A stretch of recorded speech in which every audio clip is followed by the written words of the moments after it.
Welcome to the Worship Ministry Training Podcast, a monthly podcast for worship leaders who are serious about growing in their craft and calling. My name is Alex, fellow worship leader. Super stoked you're here. And if you're a new listener, I'm going to encourage you to hit that subscribe button because every single month I'm going to give you helpful, practical guidance that you can immediately implement into your ministry. Hit that subscribe button and then go back through the past 9 years of episodes and binge listen your way to a healthier ministry. And if you're someone who is really serious about growing as a worship leader, I'm going to point you to the Worship Ministry Training Academy. What is the Academy? It's an online training platform that will give you everything you need to build a thriving worship ministry. You'll get 10 in-depth courses on topics like set building, team building, musical excellence, vocal technique, and more. You'll get live monthly training workshops on topics that are relevant to you. You'll get exclusive expert interviews with some of the best worship leaders in the world.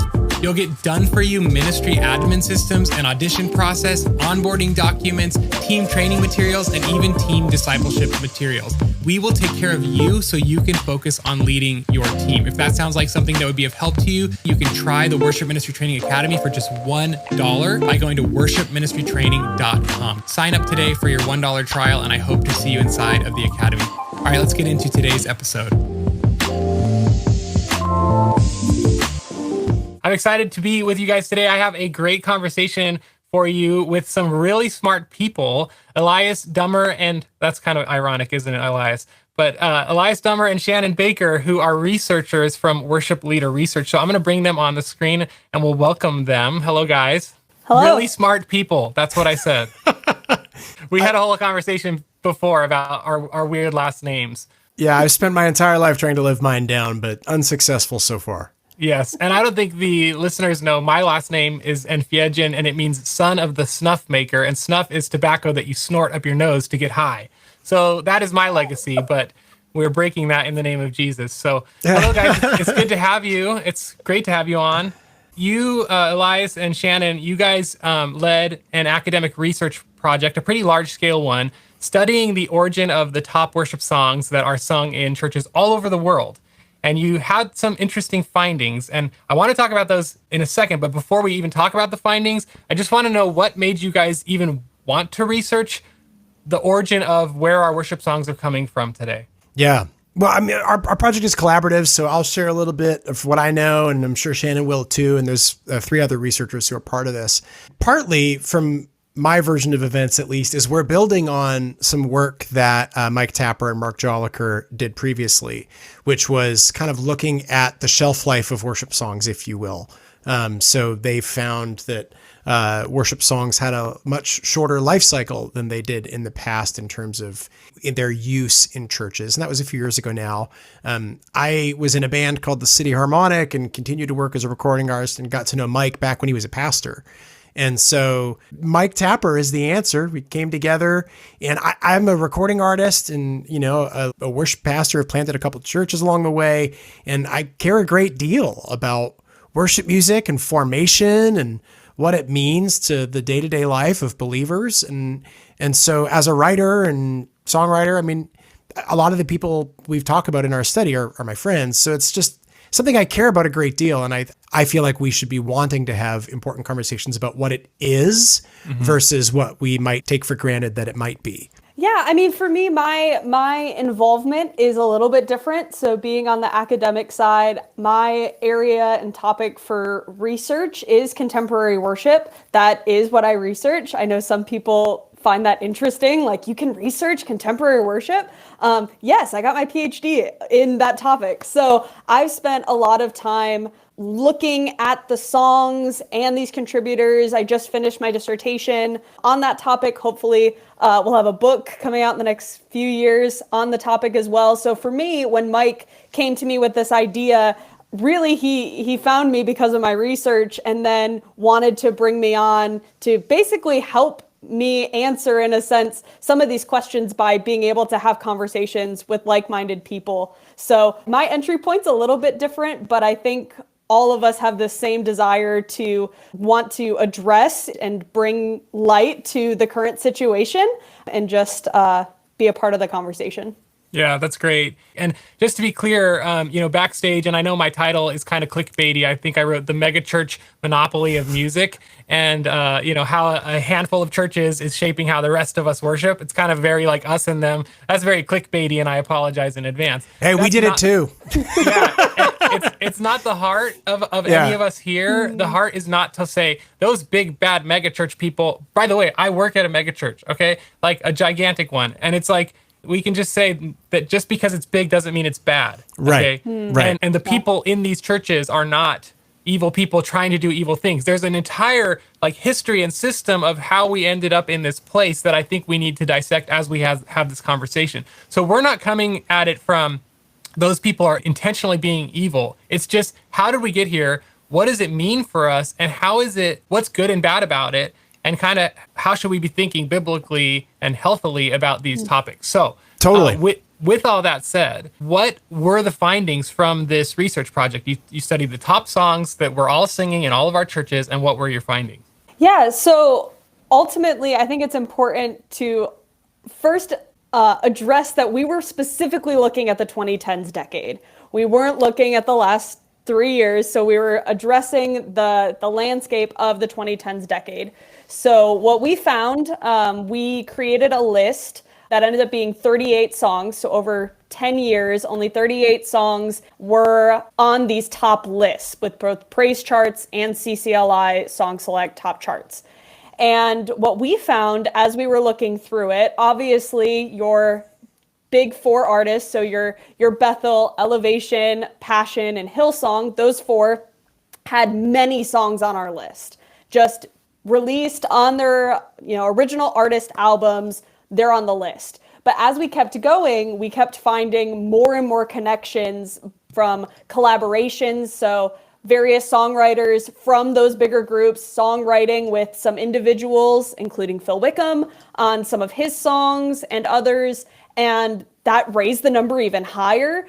And eventually we found that even songs that seemingly have no connection were covered or put on YouTube as a specific version by these big four artists. So all except two songs, Great Things and Death Was Arrested, all except those two songs have some kind of connection to those four primary big mega churches. Okay, and so I guess, I'm sorry to say it in this fashion, but someone might say, who cares? So why is that important? Why is that finding? I'm sorry if I didn't mean it to sound offensive. No, it's great. The audience listening might be saying so what? I don't care if only 4 people are writing the top songs that we're all singing. Not 4 people, but 4 organizations. Mm-hmm. Yeah. What is the implication of those findings for either of you? So for me, I think what's interesting is sort of to build on what you started out with. It's not as though I think that these 4 movements and organizations are like some secret worship music cabal who are controlling the narrative of the church. I don't think it's like that. For me, I think this is true in marketing all the time. I mean, I own a marketing agency. I have for 15 years. We deal with the question of decision-making and social proof. And I think that's one of the main things that we worship leaders have to see about ourselves is hey, we're looking to these people to some degree. And this is me talking, not our research per se. We're looking to these groups to some degree to tell us what is and isn't congregational on some level. Shannan talked about the fact that many of the songs that even have a different originating artist were covered meaningfully, mostly by Bethel. There's really only 1 or 2 where it was Passion. Bethel and Passion, if they didn't play your song, it wasn't viewed as accessible enough, potentially. It seems as though in every case, it happened prior to that song getting very, very wide acceptance. Mm-hmm. So for me as a writer and as a guy whose song was in the, 100 and whatever it was, CCLI Manifesto back in 2013, Charlie Hall played Manifesto at Passion in 2013. I often wonder how much more life might that song have had if Passion had included Manifesto on the record. What might that have done? And I think that was in my head all the way back then. So to see it kind of written out is a bit validating. It's okay, yeah, that we're seeing in black and white some of what anecdotally seemed true. But I think there's all kinds of implications for it. there are lots of questions to come. I'd love to hear what Shannan says before we dig too far into it. But what do we think about a church as a record label? What do we think about the way all of these organizations are interfacing directly with the industry in a way that is historically unique? And there's a lot of stuff happening, which I'm a participant in the industry. So again, I'm not trying to say no one should make music commercially. I don't get to say that. But we do need to have these conversations at the very least. Shannan? The meaning is kind of twofold, its purpose. So as an academic, it's really helpful to state what is happening. Nobody has really looked at contemporary worship songs in this way, particularly in the 2010s. So for undergraduate students and other academics who want to write a research paper on contemporary worship, somebody has to say this in order for people to reference it and know about it. I think on the other side, for the church and for the average congregant, I hope it makes people feel like they're not crazy. I hope it validates some of the things that they already kind of think, right? So there are a lot of people who go, yeah, there's a lot of Bethel songs that people use. People use a lot of Elevation, Passion, Hillsong gets used a lot. Man, it feels like they're like the only artists out there. Well, not the only artists, but they are the ones who are getting used the most. And to be able to have proof to support that, I hope it just allows people, if they have been feeling that way, to realize they're not crazy. There is evidence to support that these main artists are the prominent ones that are getting used in the church. Well, let me play devil's advocate. I hate saying devil's advocate on a worship podcast, but is it maybe just the case that the best rises to the top? Like cream of the crop rises to the top? Like, is it the fact that like these songs really are the most congregationally friendly and emotionally and hopefully truthfully engaging? Like, is it just that is what's happening? Or is it that these artists just have such a big footprint that they can do whatever they want, and so therefore there's a big splash and everybody pays attention, and then everybody tries to copy those churches in both substance and style? For me, that's the biggest danger. Is what's happening is we look to them as the forerunners and we say, well, we must therefore, if we want to be as cool and successful, no one would say cool, but if we want to have as passionate worship as they do, we must copy their style. And that goes beyond just the style of the songs, but how our stages look, and how, honestly, this is so ridiculous. And I think every worship leader listening to this podcast would actually agree that we even copy how they dress. It's like, it's such a, I'm sorry, I'm going to be a little bit hot take here, but it's such a joke to me that like everybody's literally wearing like the same kind of clothing now. Like, let's take all the vowels out of our, I'm sorry for all the worship companies out there. You have good hearts. I'm sorry, but it's like we're literally just copying each other. It's kind of silly. Now the new thing is everybody's wearing beige and khaki, and it's like a cool style. And I'm just like, what is going on? Yeah. But anyway, that was a rant. I'm sorry. I'm getting off my No, you're great. Any thoughts here? Good. I think it's important to just address, you're asking, is it the best songs that are rising to the top? I think it's important to acknowledge that just because a song is getting used a lot doesn't necessarily mean it's a good song. And not necessarily, it doesn't mean that these songs are bad by any means. Again, I'm not trying to, I don't have, an agenda, but I do think it's important to acknowledge that these charts are just showing church use. Now, what that use means, we would need to do a survey and ask a lot of churches about that. Why are you using this song? Is it because congregants heard it on the radio and keep going, hey, worship leader, can we do that new Phil Wickham song, or that new Bethel song, that new Passion song, right? So I think it's important to acknowledge that these lists are definitely based on church use. Now we could go into, what church is it representing, but we have not looked at, are these songs good or bad? Right. Yeah, we didn't. I mean, Shannan's done a bunch of work on lyrical content, for example, that isn't part of the study per se. So we're dealing with specifically the interfacing of the industry in the church. That's right. Our big question. So, and in fact, that's the funny thing about this for me is like, if I take a step back, I see our project as a research project about worship leaders, about local worship planners.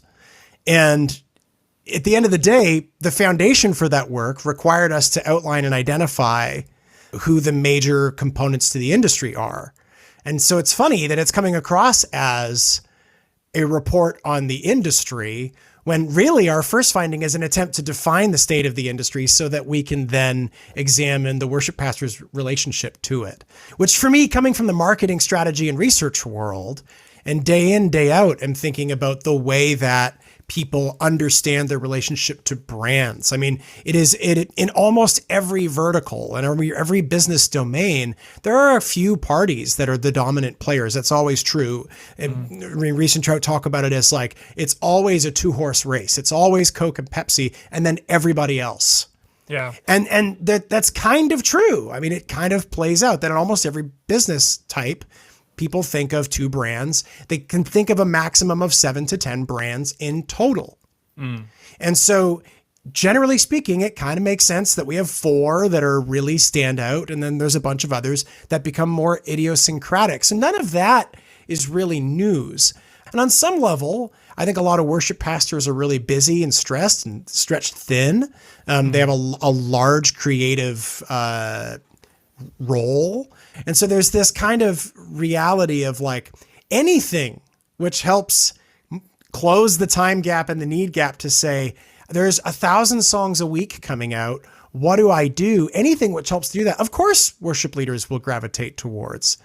And so to some degree, you might take for granted that we're using the charts that way, whether that's Planning Center or CCLI or Praise Charts. And so I think there's a lot of kind of good questions there. I think I come to it from the standpoint of our understanding our relationships to brands. I think I see exactly what you're saying there. Like, we only have so much capacity in our minds for where to search for songs. And it's like, well, these 4 are always usually good, and whatever good means. And so they release something, we use it, right? It's funny. One of the Academy members, Alicia, wrote, in light of tomorrow's conversation about this topic we're talking about now, what songs do you guys like in your churches that are not from these 4 churches? And everybody started posting in the Academy, like, different artists that are not those 4. And I was like, you know what? You guys should probably make a website called underratedworshipsongs.com. And it's just like all these people that you've never heard of, but they're amazing songs. And then people can have a choice. It's easy, for them to be like, so we actually did that in the Academy. We created like a new section where people can post like good new worship songs, which probably half of them will be Bethel anyway. But anyway. Yeah, secretly. So, but and I think with that too, you have to remember that, and Shannan said it, like these are most used, which probably there's a bit of a catch-22 there. On one hand, most used probably means that people with various different, say, strains of Christian tradition might both be willing to use this song. Whereas the songs that are more specific to their theological tradition aren't going to cross the bridge as much. Yeah. And so it could simply be that the vast majority of these happen to cross all of the bridges safely. Yeah, I would also just say, I think it's also important when you're thinking about why aren't these smaller indie artists getting played. We didn't specifically address the sound of these songs, but they do have a similar sound, right? When you go to multi-tracks and look at all the different stems that are listed on there, there's going to be multiple electric guitars, multiple keyboard sounds and synthesizers and all different kinds of loops happening for these bigger songs and from these bigger artists. So it makes me start to wonder a little bit, if your church is used to running tracks and you go from this really big elevation song that you're playing with tracks, and then all of a sudden, your church is used to that, and then you go down to a song that doesn't have tracks, right? You all of a sudden are doing like a Getty song or Sandra McCracken, Leslie Jordan, all these other artists that don't have these like well built out tracks. I wonder if there's an aversion to being to almost creating like worship whiplash, like maintaining an aesthetic. Yeah, like each church has its worship style, which if you've established it as sounding like elevation or passion, it's going to seem odd, almost like a version of contemporary blended. If you go from elevation to a Getty song, that's good. Right? So I wonder if that's some of the reason why some of these smaller artists aren't getting used as much is because that aesthetic has been set and established in the church. Well, and we saw that firsthand with the City Harmonic, actually. I mean, that exact thing. Because we were out of kind of a church unity movement, we attended different churches. We were coming out of the early 2000s, so tracks weren't nearly as prominent. And so our sound didn't come from a worship team. Our sound came from 4 worship guys making a band. And that meant that people often wrestled with how to implement or use our songs, even if they liked them. And by then, people were starting to use tracks enough in the bigger environments that they couldn't jump into a city harmonic song. And so that was a weird thing for us to deal with, because it was sort of a like, oh, we're writing songs that are congregational, playing them like a rock band, and then people don't know what to do. You know what's interesting about all of this too, as you talk about tracks being kind of the ubiquitously adopted underpinning of every musical genre in churches. Sorry, that was like a really complicated sentence. But basically, like, we're all using the same tracks from the same artists, and therefore we all sound the same. And therefore, like you said, you can't get out of that rut that you're in, because you have to maintain that style, because that's what works and that's what your church is used to. And therefore the tracks companies keep making more of the same tracks. No offense to I know Matt from Loop Community, he's an amazing guy, but it's just like, I don't know, that's kind of like where I'm asking this question, like, how did we get here? And I don't even know if there's a way for us to untangle that in a 1 hour conversation. Right, I feel like this is probably like another 20 years of research. But yeah. I also want to say, and I do want to hear from Shannan what she thinks the potential dangers of this are. But before that, I just want to say, like, it's not uncommon, I would say, that in history that like a couple people are really gifted. Like, you think about the Wesley brothers, John Wesley, and I don't remember his brother. I'm sorry. Charles.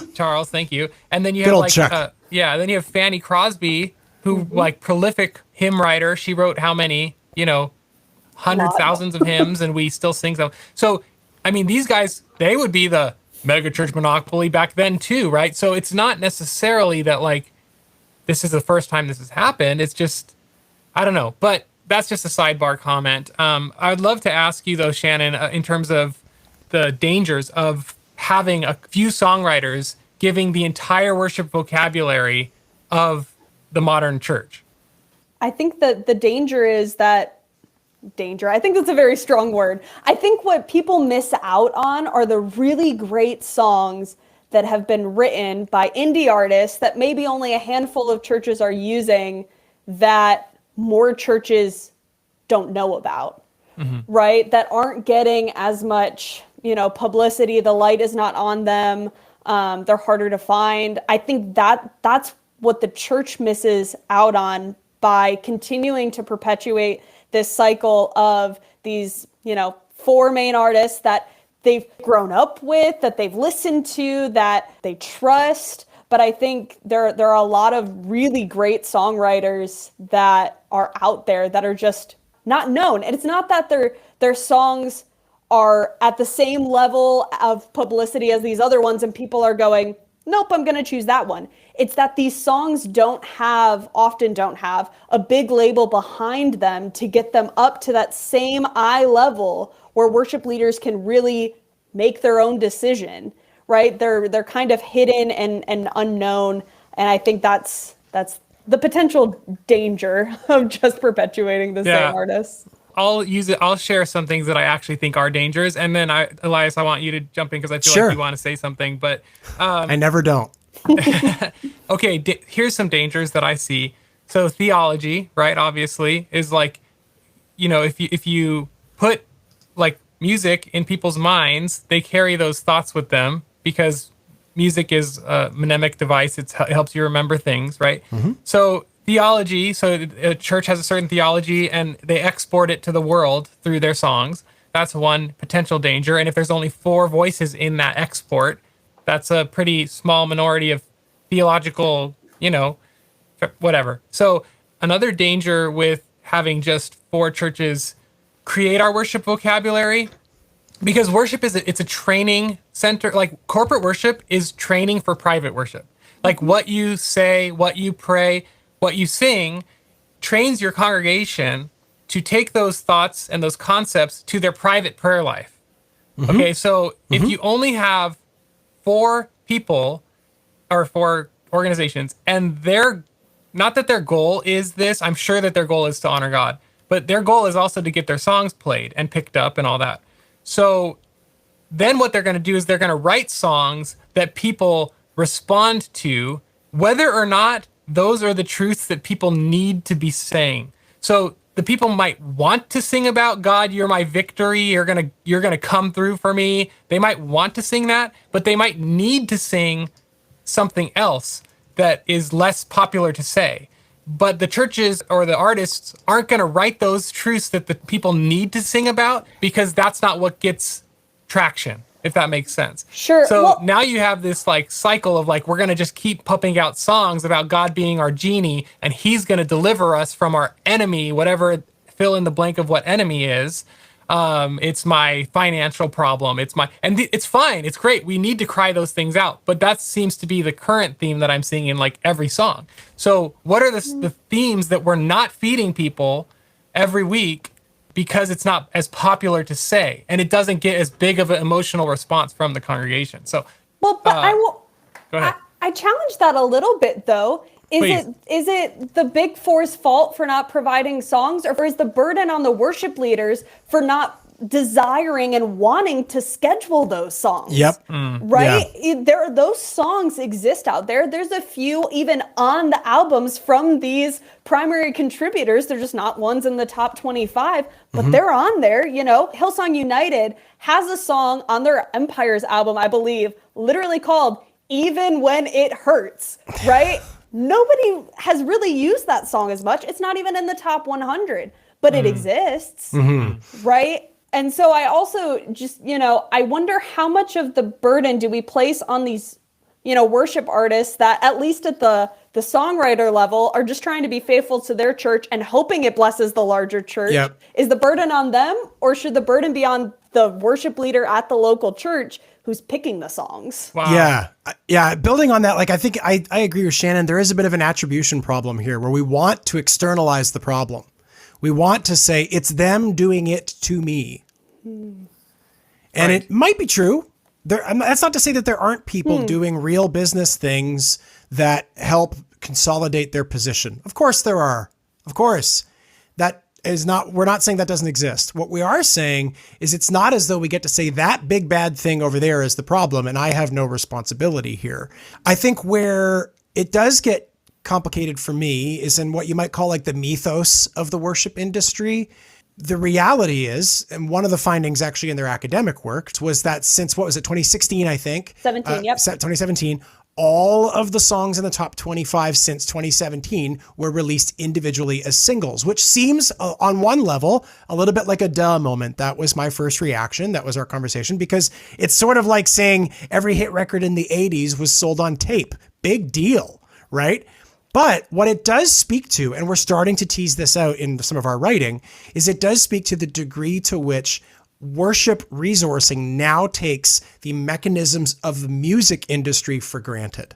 So the cat's out of the bag. Even if, Alex, you want to build a very narrow playlist for your congregation, the reality is that some percentage of your congregation is listening to K-Love, is listening to Spotify, and coming to you with Facebook messages and emails saying, hey, we need to play this song by so-and-so because I heard it and I love it. We now live in a time where it's a very complicated relationship between the worship pastor and the industry, which is sort of part of what motivated our research in this. Now, in order for us to end up in something like a healthy place, I think we need to start unpacking the assumptions we bring with us. So, to what extent does the average American, when thinking about charts and spirituality, take for granted that the number one song is the most anointed song? So we're kind of spiritualizing the wrong side of the problem in saying the most successful songs must be the most godly songs, as opposed to saying a lot of people like these songs. That language of anointed gets thrown around a lot. I've seen it after concerts and after worship events all the time. Here's the thing. No one ever came up to me and told me that one of my songs, which didn't happen to be commercially successful, was anointed. Right. Thinking of that, I want to jump in and say, just 2 weeks ago, the worship leader at our church came to me in between services and he was like, that song Make Room, they didn't really like resonate with it. I'm thinking of swapping it out for What a Beautiful Name. And I was like, no. I was like, it's fine, leave it. The band's already practiced. Like, you got one service left or whatever. It's not a big deal.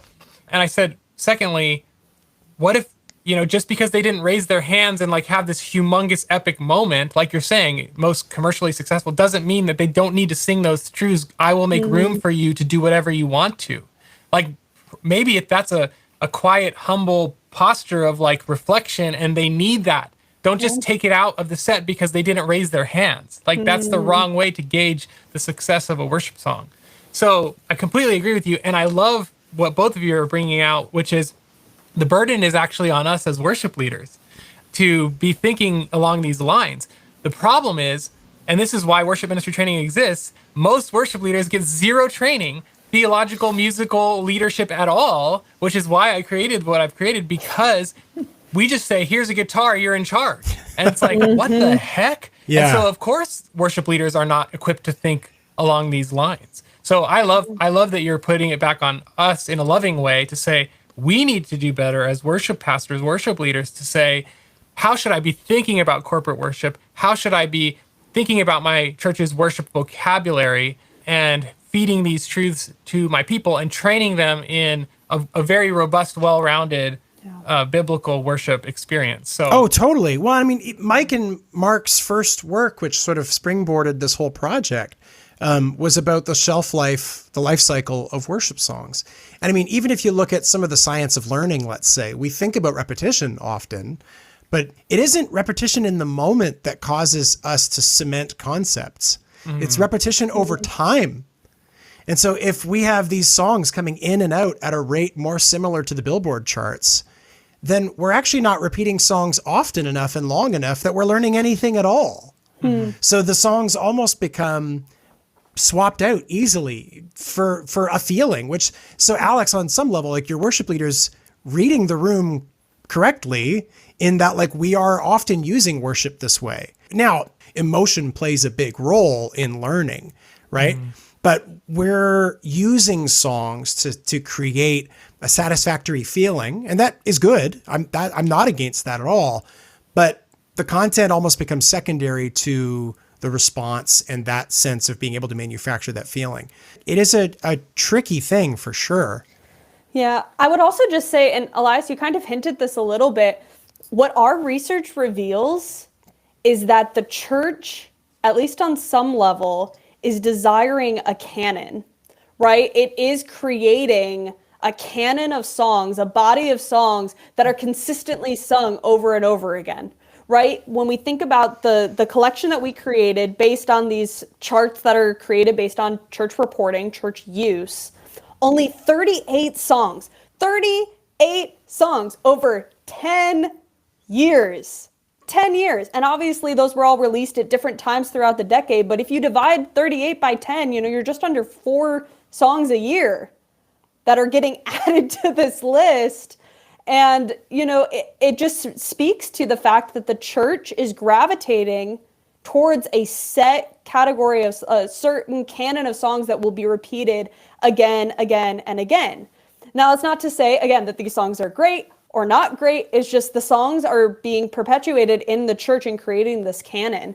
At the same time, that canon does not stand for the theology of all worship done in every church, right? Unless their worship leader, which I hope they're not doing this, goes to the top 25 and just goes, number 6, number 10, number 1, and number 17, right? I hope they're not doing that.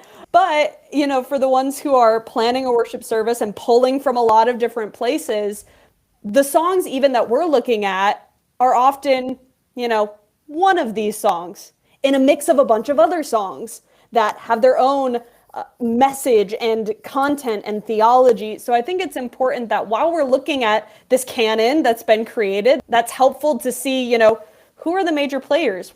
How are they getting there? And creates a bunch of questions there. But I think it's important to acknowledge that those songs are often not used as a collective, those 38 songs aren't played together as a concert. They Right. are, selected into and planned into a church service with other elements. It's some of it's just math, right? Those which have the most critical mass are probably those with the broadest appeal. And it's also likely the case, this isn't related to research, just sort of thinking out loud a little bit. It's also likely the case that when you start to get into more complex theological concepts, so say, how exactly might we approach repentance? How exactly might we approach suffering? How exactly might we approach soteriology and that sort of thing? Well, those are going to be more idiosyncratic. Different theological traditions are going to have different approaches to that. And by default, the more complex theological concepts are going to have a harder time gaining the same critical mass because different people answer those questions differently. Yeah, well, and I just also want to bring up a good point as a reminder. The 38 songs that we came up with are only the ones that were written post 2010. The top 25 songs in the 2010s decade include songs written before 2010, right? So we are focusing on kind of what was the new developments, kind of is what our research is looking at. But you think about, good theology or even just deep theology, songs that address theological themes and truths. In Christ Alone was still there. Was still on the list, Yeah. right? Praise Like God. there are Getty songs that are on those lists. There are, other songs that do have a lot of words because people associate theology with a lot of words. But there are a lot of those songs on there. They just weren't a part of our study because we were looking at the new developments since 2010. Yeah. And, we're coming up on about 40 minutes of conversation. I know this has been a bit for the audience. It's been a bit more like academic in topic than some of my more practical stuff. But what I'd love to do, first of all, thank you both for your research.